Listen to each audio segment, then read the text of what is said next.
And welcome to Duke's United show. Let's talk United with me, your host, Garf Lewis, and with me, obviously, the man everyone wants to see, the Duke himself, Nathan and how are we doing today, sir?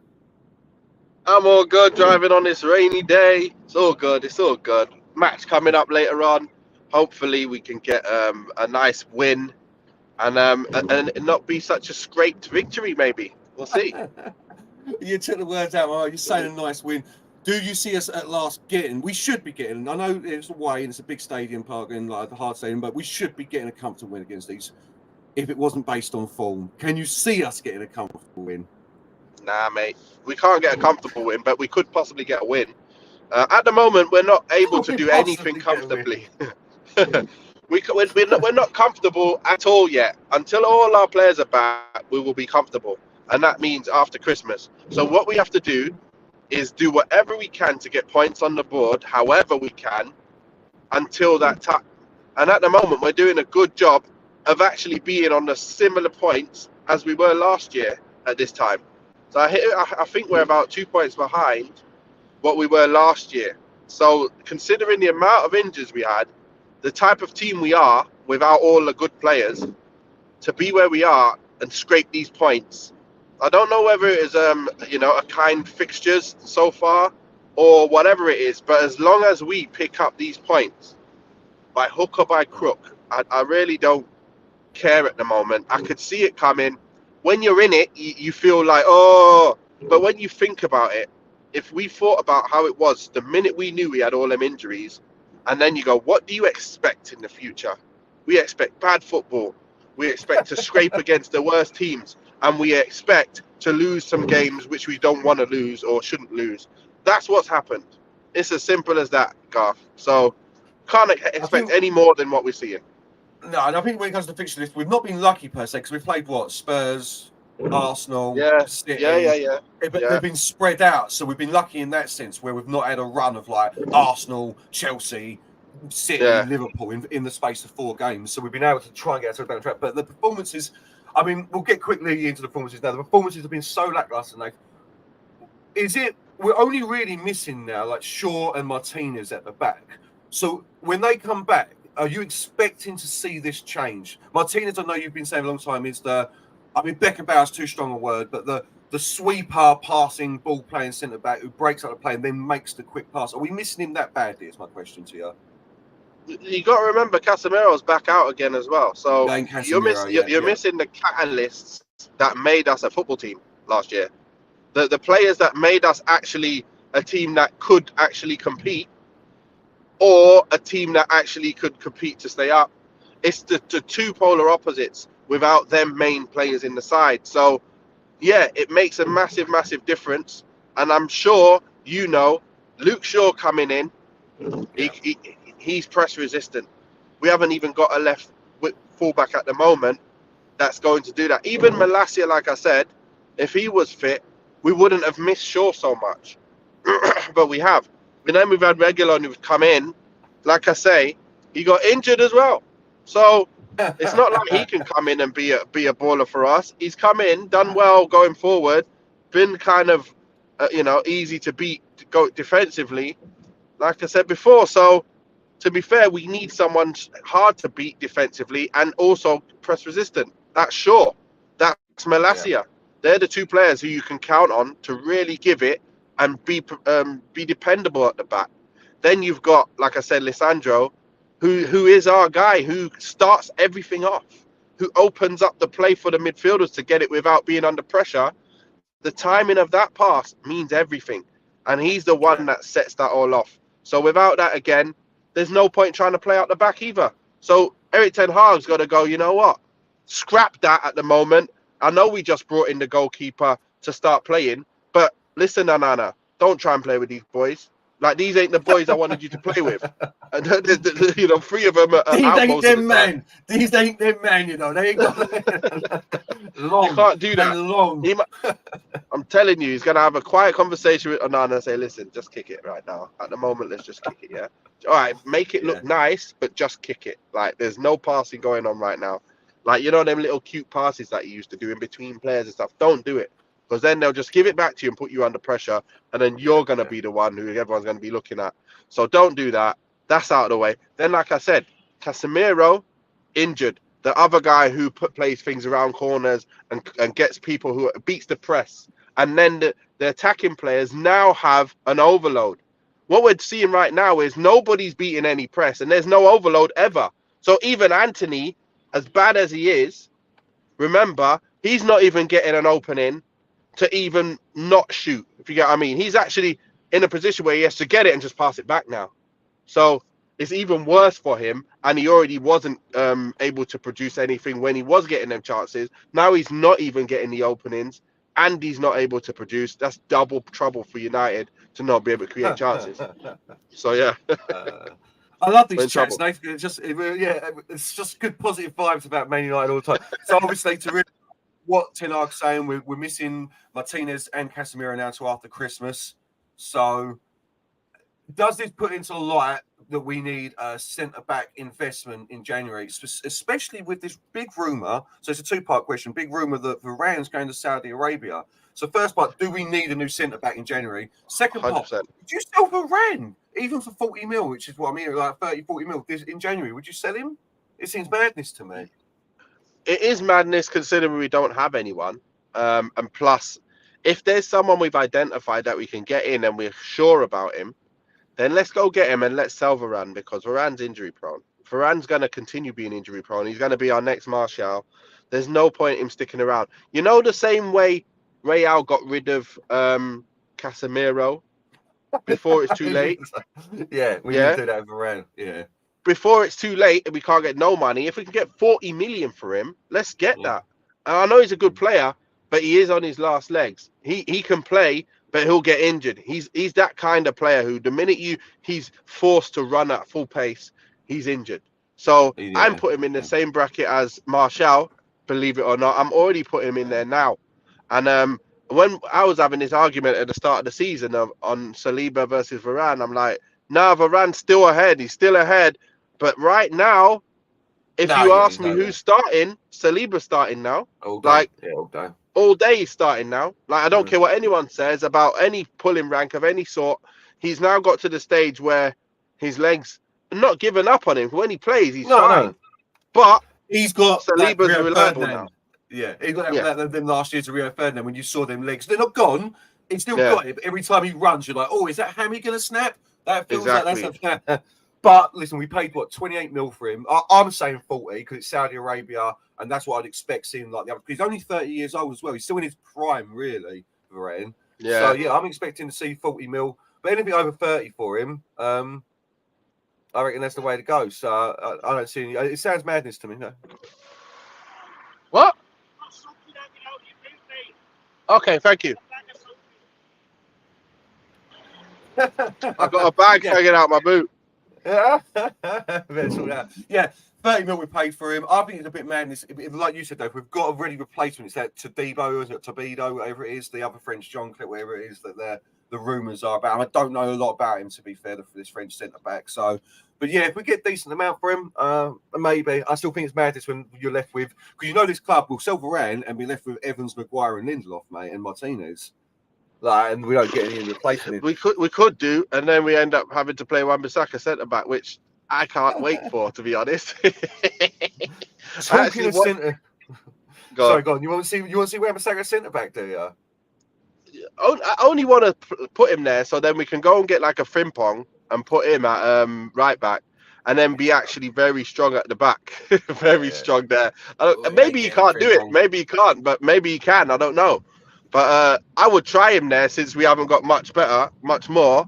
Yeah. And I'd go for it.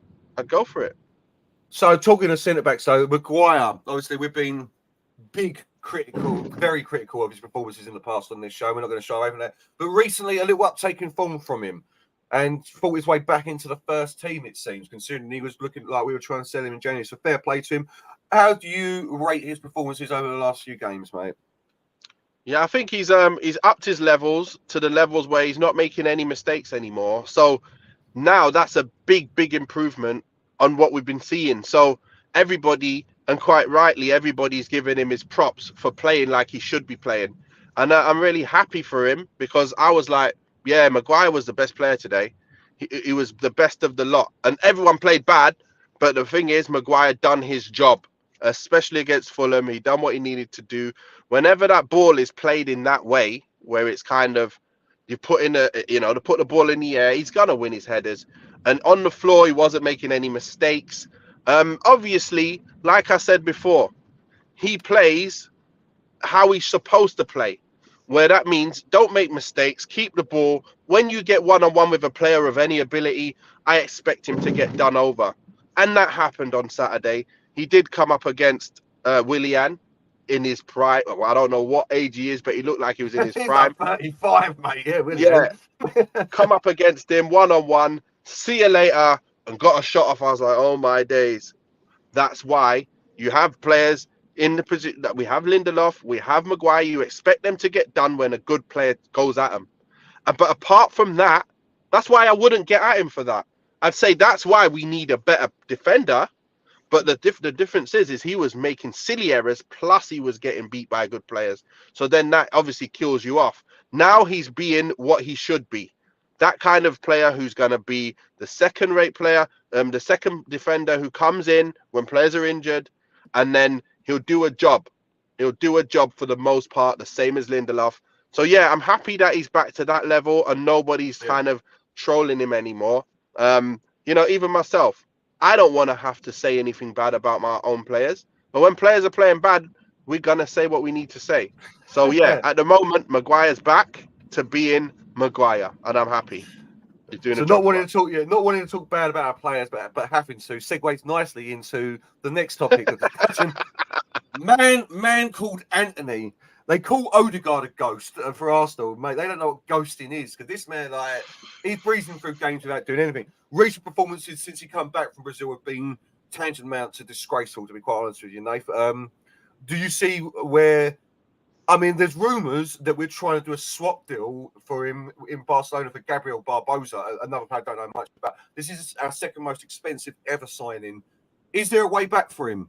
Do you see the ability? Let me ask you that question. Do you see the ability in his footballing, to come back and be a player that can actually make a difference at Manchester United, or is he done? The best we could hope for is him the last season to Antony. If that's what is great to anyone, if anyone wants to see that, then give him loads of time. Let all the players come back, and we'll see last season's Antony. It wasn't even that good anyway. So at the moment, he's very bad. As I said, he's got no left foot, and he's only one-footed. So that's not great. And he doesn't assist. Not great. It's just not great, is it? If you don't create anything for anyone, and your job is to create, kind of like defeating the object, isn't it? Really, job is to create and score goals, and you don't do any of them. Yeah, it's not even like you just don't create it. Really, this season, it feels like last season, which isn't great at all. We want more than that. But he was carrying players. He was a problem, even if he wasn't doing much. He'd at least get down to the not to the byline, sorry, to the 18-yard box edge of it, and play it back. So he's at least moved the ball forward a little bit. This season, it feels like.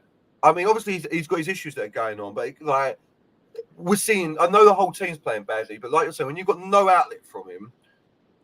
But this is it, isn't it? And he turns around and he does nothing, mate. So sorry, I'm waffling because but that's good. I don't know what Makes you do sense. with him. I don't know what you do with him. That's why I don't so know remember, you've got wingers,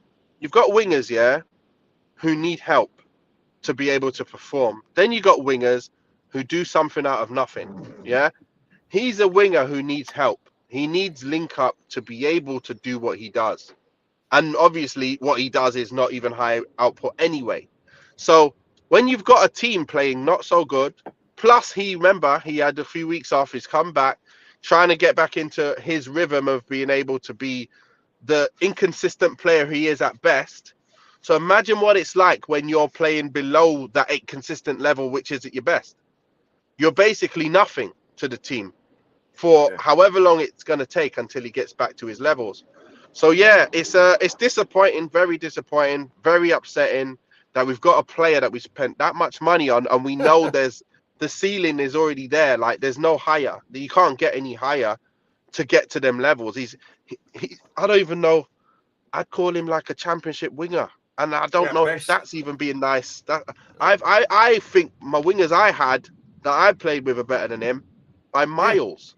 Well, this was about saying, like, I mean, who did you have in your time? Gary Teal for Wigan. Did you have Jonathan Greening at one point? Jonathan Greening on the left wing. Yeah. He had more output. You had Zoltan Gera. Jason Kumas. Oh my days! Yeah, you slap this guy in the all day. And they're the sort of players we're talking about. What I was going to say is this: if you're in a dressing room, Nathan, now, and you are, let's say you're a right winger, and you're seeing Antony get picked time and time again and doing nothing in the game, does this start to wear on you? Or is this when you've got to be strong mentally and just wait for your time and come in? Or do you start going to the manager and having a word? I'll be going into the manager saying, "Listen, Gaffer, listen, come on, like." He's playing crap every single week. Why are you not giving me my chance? Why are you giving him 10 games on the trot? I did the same thing. I'll tell you now. We had a very good player. I really think he's a good player, Michael Chopra. But we both know when we both came in pre-season, he was going to be the first choice. With my old manager, Paul Jewell, by the way. But obviously, I'd been going through a bit of a bad time, moving club to club, not really getting my game time to do what I do. I know I need game time, preseason, blah, blah, blah. So anyway, he starts the season. He comes in preseason. He's totally unfit. So I did all the hard work to be fit for preseason and come back and do yo-yo test and be way ahead of everyone. He was like, yeah, but that's what preseason's for. I'm coming back now to do it. So we come back. If you're over a certain amount of fat percent, you have to stay in over the weekend. Yeah. So imagine we come back on a Friday. If you hit your targets, you have the weekend off and we'll see you on Monday. He had to stay in. He had to stay in Saturday, Sunday and train. And then even after that, when we used to come in the morning, we'd see him on the road, on the grass with a black bin bag on, having to jog with the coach every day. So they were giving him special treatment to get him fully fit, match ready, everything. Then start of the season came. He scored a couple goals, and then all of a sudden he went through a major dry patch of missing no goals in quite a few games. And after each game, I remember we lost, and he was like, "It's a crime." The manager said to him, "It's a crime. You have this level of ability, doing this to yourself. It's a crime." But then I'm there in the wing, scoring hat tricks in 10 minutes in the reserves, scoring every reserve game, trying to get myself into the side. Bear in mind, this is a manager that always liked me before, and I played every single week for him. Yeah. But this time, going to Ipswich, I knew I was going there as a second choice. So I knew it. Yeah. So I go in. I said, "Gaffer, I need a meeting." Sit down. I said, "Gaffer, listen, you already know me from the years before. You know what I need to become good at the levels that you need me to be at. But you give me one game, and then I'm not at it in one game, because obviously I need games to get up to the level. Yeah. And then you take me back out again. And then it's another month before I play one game again. I'm in a circle here. I'm never going to get out of it unless you give me some games." What did he say? "I ain't got the time to give you. I can't give you them games, because if I give you them games, I need." I'm like, "But you're giving him them games and he ain't even ready. Why are you giving him them games and not me? And you already know me. Makes no sense." So then he died on his sword, and he got sacked after a few more games after that. And that's what you get. You get a manager who will die on his sword no matter who. With certain players, he has to choose who his main guys are going to be, and he has to choose who he's going to stick it out with. Because if he takes someone out early, then that player who could have been whatever he was hoping him to be, may never get there now. And now you got two upset players, because if that player comes in, does a little bit well, and you know what I mean? It's kind of like you're fighting yourself. But that's the player I spent all my money on to get good. Yeah. So that's what happens. Yeah, that's what happens. There's definitely a bit of ego. There clearly is a bit of ego with Ten Hag, because we can all see what Antony's doing, and we can all hope and pray that when the next man we're going to talk to, or boy as it is, comes back, he's going to show us what it really means to be a right winger. Amad Diallo, a man that you've been hyping up for a while, he's finally on the road to recovery, along with Kobe Mano as well. We'll throw him in there. Two youngsters that Kobe's back. They look like they could be the next generation of Man United talent. So we'll start with Amad first. You really think that, especially with Højlund, I know in the sort of striker that Højlund is, being able to attack balls coming in from the right, you think Amad can make a real difference, don't you, in this team going forward? He will definitely make a major difference. The only thing that we need to do is not keep playing this long ball stuff. Like, this long ball nonsense ain't going to do anything for him. So we need to get back to trying to play. And the only way we can do that is put Amrabat in the side that can start doing what we're missing from Casemiro, a little bit of what he does. And then if we get Casemiro back and then you put Amad on the side, now we're cooking. Get him on the ball and get people linking with him. Like, so if Eriksen's playing with him, it's going to be a field day, because that's just keep ball city between those two. Yeah. And if Bruno can get up to them levels again as well, not just like, because that'll be proper keeping the ball. And then if he doesn't do, like, you know what he's like, he kind of gives the ball every now and again where he gives it away. But as you know, Amad, man, he's got the timing.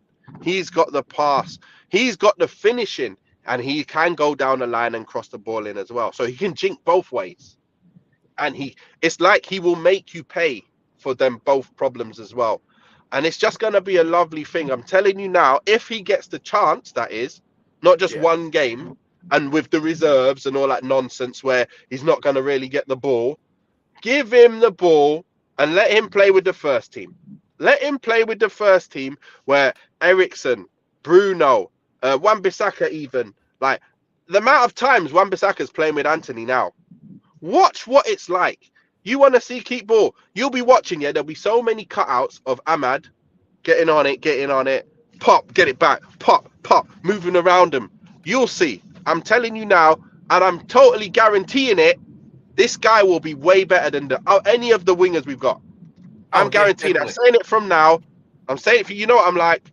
If I want to say something, I'll say it from now, and I don't care what anyone says, and prove me wrong. I bet I'm not gonna be wrong. I'm not gonna hypothetical be wrong. Though, a hypothetical one, and obviously I'm not going to hold it to you. Do you see Amad reaching? What level do you see him reaching? Do you see him reaching a Bukayo Saka level, or are we talking a little less than that? He's already got the levels of that in him, in terms of the way he gets on the ball, and he's untouchable with the ball. But you've got to be able to give him what Sheffield United gave him. Yeah? Not Sheffield United? Sorry, Sunderland. Sunderland gave him, sorry. I'm getting the colours mixed up. They're the same colours. So what did they give him? They said, you're the man.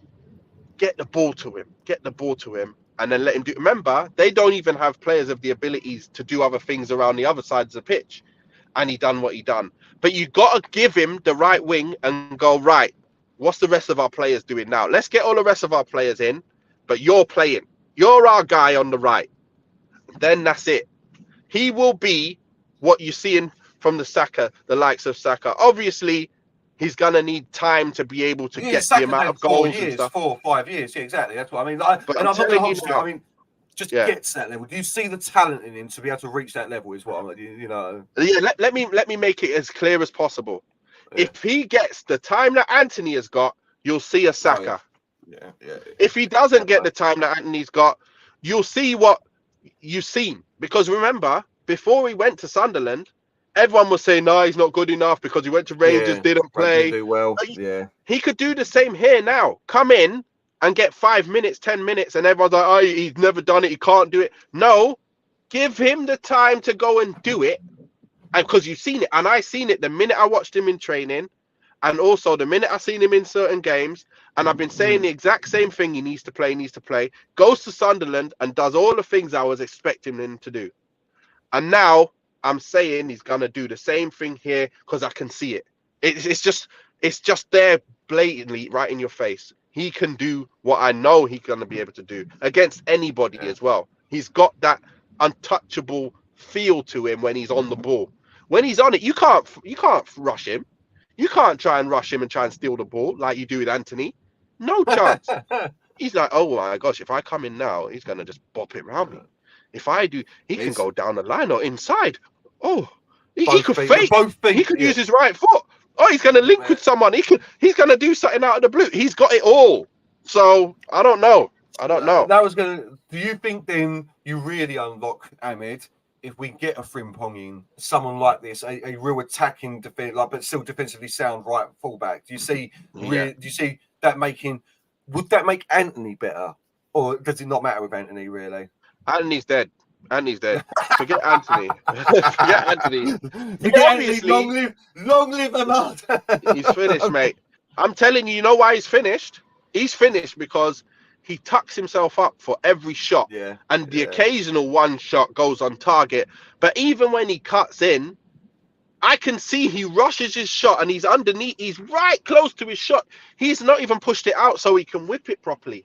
So the amount of times he scores, it even surprises me the amount of times he's actually hit the target, the amount he tucks himself up. He's not got the techers to shoot properly. He hasn't. So what happens if Frimpong overlaps him and he comes inside and tries to go for a shot? It's going to go in the sky like always. So what's going to change? Nothing. He's going to probably get, if he played even all the games of the season, the chances are he's going to get you 8 goals, 7 goals, maybe 6. Yeah. That's him done. That's his max. Yeah. He's not going to get any better because he isn't out on the training field practicing that finishing. Otherwise, you'd see some improvement like you saw with Saka. He ain't got it, mate. He ain't got it. He ain't got it. I said it from long time. He ain't got it. The obituary of Antony was just read there by Nathan and Garf beautifully. Yeah? So, well, it says I'm just reading now. It says that Amad. Oh, I'm not liking that though. Rumours that he might be going back to Sunderland in January on loan. Amad. We'll get into that next time. That's the dumbest thing ever.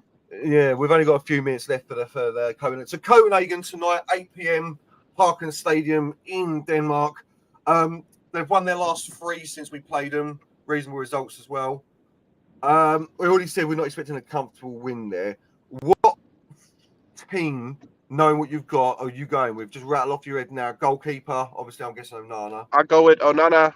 Wan-Bissaka, Varane, Maguire. I'd have to play now that he's played well. Although Evans did do well as well.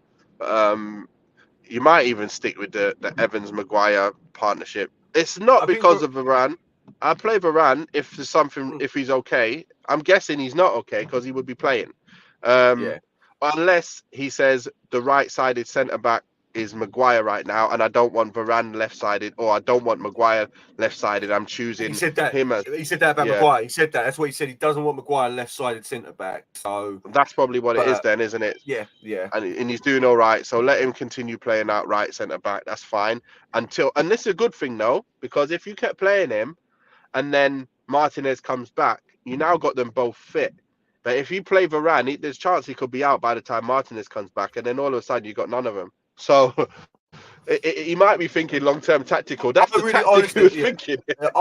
Honestly, Nathan, I really wonder that if it is Saudi Arabia, we've already got in contact, and it's which team, and it's like, don't play it. Yeah, keep him like we'll give you X, whatever it is, 40, 50, something stupid like they've been spending, as long as he stays fresh. And you're like, mate, do you know what?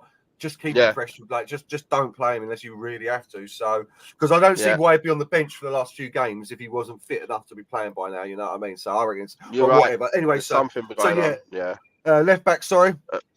So I'd go left back. Diallo.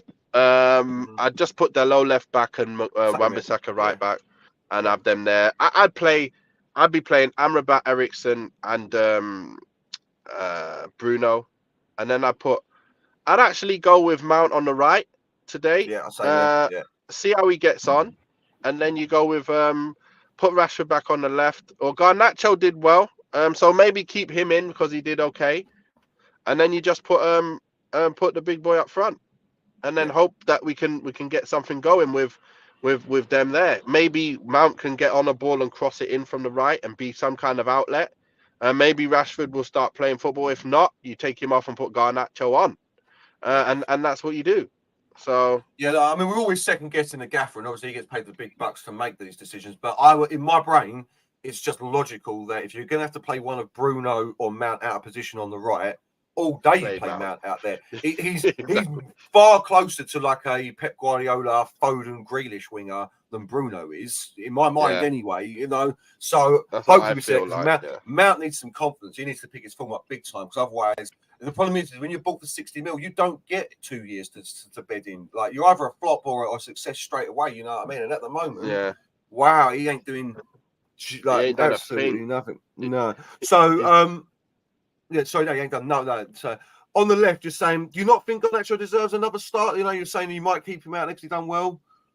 But yeah, he might do. Rashford... He might do. But then do you take Rashford out in a game of this magnitude, and then how does it affect him? So remember, you got to look at it as this is his squad. He's got to keep the morale of his best players or the highest potential players in there. So he's got to give them the preferential treatment as well, a little bit, because that's what you're dealing with. You're dealing with a Rashford who's capable of 30 goals in a season.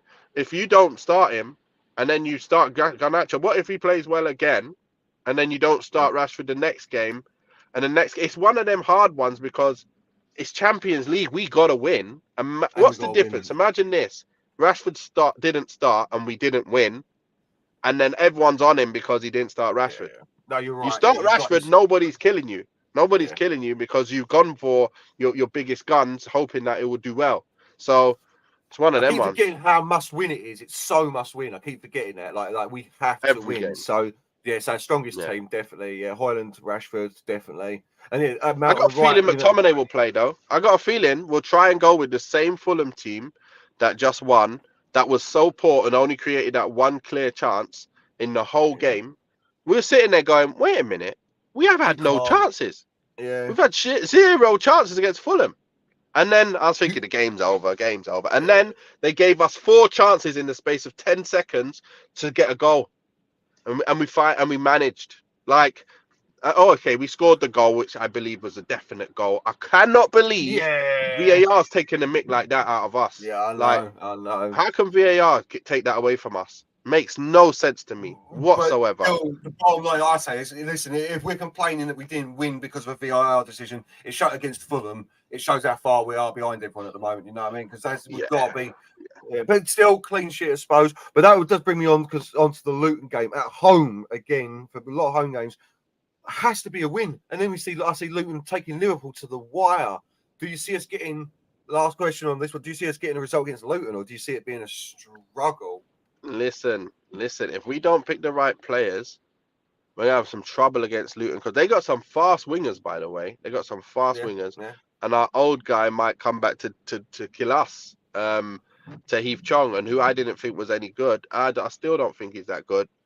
But look, the way we're playing, anyone will do us over, and anyone is capable of doing us over. Sorry. We may make it a tough one, but I do expect that to be a win because they are a team that's come up from obviously lower league and they're not the best. But at the same time, they're going to have the fight and the determination, which it will make us similar to them. Like I'm telling you right now, it will be similar. And the only reason why we probably got more, because we got players who on paper are better, but they probably will make it a proper game. And you wouldn't tell who was Man United or who was Luton. I bet that's probably how it's going to go. So it's tough. So bad. It's tough. It's so bad. But that's what's going to happen. All right. So score prediction for tonight. Copenhagen away, Champions League night. I'm going to go with. See, the thing is, I'm thinking 2-1, but then I'm thinking, how are we going to get 2? Like, how's that going to happen? Højlund's going to get 2. Yeah, I'm thinking we're going to get 2-1. I don't see us keeping clean sheet away to them, but I do expect us to get a goal today. And I do expect us to get the first goal, and then we might try and shut up shop, which might be a danger for us. No, that'd be dangerous. And then we might be able to get another one towards the end. But if it goes to 1-1, we're going to have a struggle, mate. And then it's like, how do we get that second goal in after that? It's going to be tough. Martin's saying 1-0 United. Another cheeky 1-0 from Martin. He's saying, I've got 3-1 in my brain. I've got a weird feeling that we're going to have a reasonably calm performance tonight. And it's just going to be one of them games that there's no drama involved in it. It's not going to really matter. It's not going to swing our season or anything. I've just got this inkling that it's going to be a calm game tonight. I need it. I can't have my heart rate going again like it is every week. So let's hope we're better than Thingy, better than we were at Old Trafford. Yeah, if we lose, Nate, obviously it pretty much means we're at the Champions League. Is Ten Hag's last question? I know you got to go. Is Ten Hag's position starting to come really under fire, getting knocked out of the Champions League group stage with that group, Galatasaray, Copenhagen, and Bayern Munich? Well, look, I've got over 5 minutes probably now. I'm in a bit of traffic, but yeah. Is Ten Hag what? What are you saying? Is he in trouble if he loses tonight? Because he's out of the Champions League. He's still not in trouble. I don't think he's in trouble. I think when you look at the overall picture, we're on the same points as we were last year. We had all them injuries, and if it was anything less than, like, I would have thought that we would have been less if you really thought about it. We would have had less points than we were than last season. We did have a bad start, and then we did come into it, and everyone was happy as Larry at this point last year when we're beating Arsenal and we're beating whatever, and we was happy. But like this year, it's like doom and gloom, and for good reason. But at the same time, it's for, there's a reason why we're in the position we are. It's not Ten Hag. It's the fact that he hasn't got his game changers playing. So what can you do? How can you sack a manager who doesn't have his players that made the old team the new team? So I don't get it. And you're back to the old team. You're back to the old defense exactly. Again, which is a bad, and it's even weaker because you haven't got a left back anymore either. You've got so no, it's fair. It's fair. I was just asking. I see a lot of people already saying him out. You know what I mean? You got 5 years ago, was it? 5 years ago, Leicester centre backs. Oh, that's the best thing in it. Yeah, we've got the centre back partnership from 2016 Leicester. Oh my days! 10 years ago, nearly. What's going on? 7, 8 years ago, Leicester. Oh my days! That is crazy when you think about it. Man. Yeah. Oh my days! But yeah, Lindelof at left backs. None of it. I don't want to see that. I don't want to see that. I don't want to. All right, so win tonight changes everything. 3 points keeps us 6. I think that puts us second. You presume Bayern Munich going to beat Galatasaray tonight as well. So, and then it's Galatasaray. Yeah. What is it? Galatasaray at home or away? It's away, and Bayern Munich at home. A couple of tough games there in the Champions League. Still a lot of work to be done. This is it. I think we have to. If we win all the games and then lose to Bayern, are we still in it? Well, that'll be 9 points. If we lose to Bayern, are we still in it? That's the question. Yeah, I think so, because it'll come down to other teams because that'll be 3 games we lost, won't it? Twice to Bayern and once to Galatasaray. So we'll have 9 points. Right. It just comes down to if Galatasaray beat Bayern Munich. So because that'll be the big one. So we need to beat Bayern, to be fair. But mate, that ain't happening at the moment. Martin, is Antony going to play tonight? I think. Martin, I know. I'd say hopefully not. Nath, you didn't pick him in your first team, did you? That you'd start with tonight. So I hope he's going to be playing on his PS5, and that's about it. Because I don't want him to be playing on the pitch. Flipping it. That Antony card last year was all right. That special edition one with the 80, whatever it was, 90 pace, bro. That was all right.